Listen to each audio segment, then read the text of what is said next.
So what the amazing thing was, after the year that I found out at MJ BizCon, I think it was 2016 or 15, that smokable hemp had been shown that the CBD in smokable hemp could stop cravings and help cigarette smoking and addiction. I just was like, wait a minute, that's amazing. And then at the next lecture, I found out that CBD or smokable hemp was 2% of the CBD industry and growing. And I said, that is it, bingo. So I had this eureka moment. I'm like, I have to figure out how to make hemp smokes. So then the next year, MJ BizCon again, I was like, set out to find my manufacturer, anyone that could tell me anything. How do I make a hemp cigarette? And I don't like to call them cigarettes, but they look like a cigarette. So then it was the very end of the show, of this massive show. It was incredibly huge. And it's incredibly overwhelming, right? Because you're walking around, just like booth after booth and all these people. And I had been looking for 4 days and I didn't find anybody that's made hemp cigarettes. And I was like, okay, I just gave up. It was 20 minutes left of the show before they kicked us all out. And I said, well, I don't know what to do. I'm just gonna walk around aimlessly until they kick us out.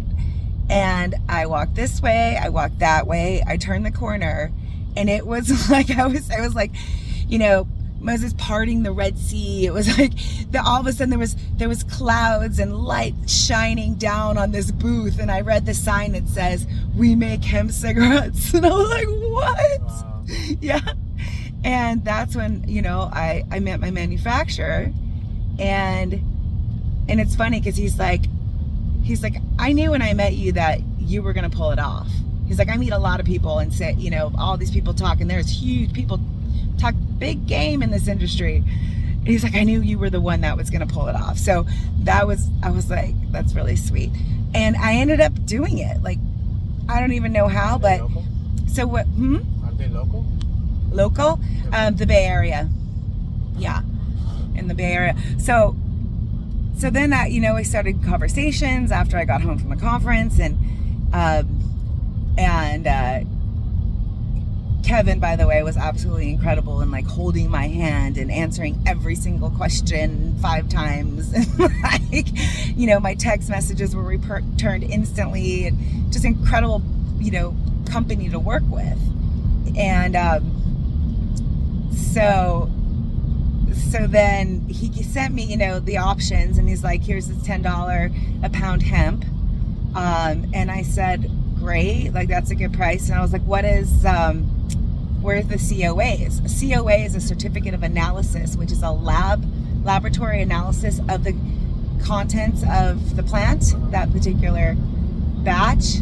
And he's like, oh, no, Mari, none of these farmers have COAs. It's too expensive for them, and it wouldn't pass anyway, because hemp is a bioaccumulator. It sucks up everything in the ground. If your ground isn't super clean, whatever's in there, heavy metals, toxins, pesticides, radiation, it's all gonna get sucked up into the plant, right? So, and so I was like, well, that's something that's extraordinarily important to me. I'm a California organic girl.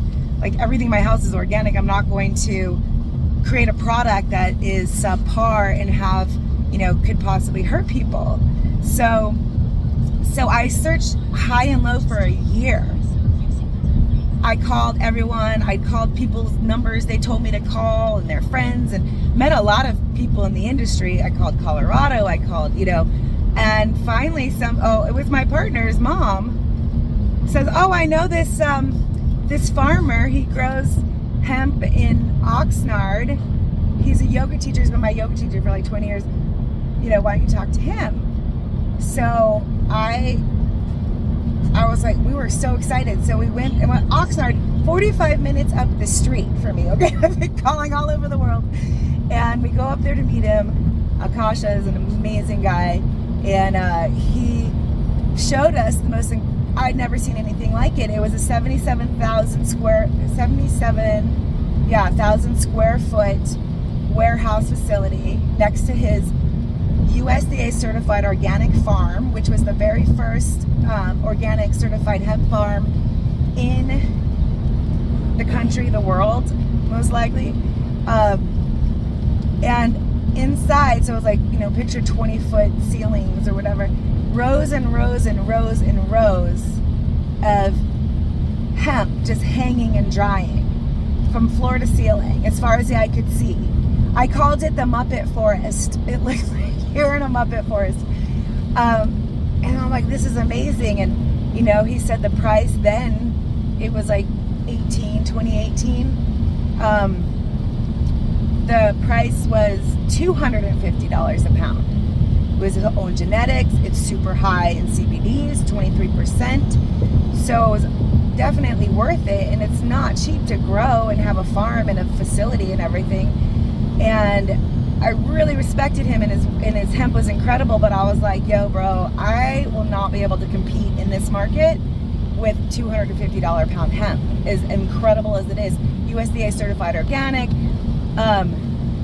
And so I was like, nice to meet you, like, peace out. And my search went on, and then 2 weeks later, COVID hit. And not only did the entire world turn upside down, but it crashed the hemp industry. And I don't know if it was, what happened was everyone got so excited, they grew so much hemp, they flooded the market, and all the prices came down and crashed it. And a lot of people lost their shirts. It's really sad. Paved the way for the rest of us, but, which is, you know, awesome. So then, you know, at one point,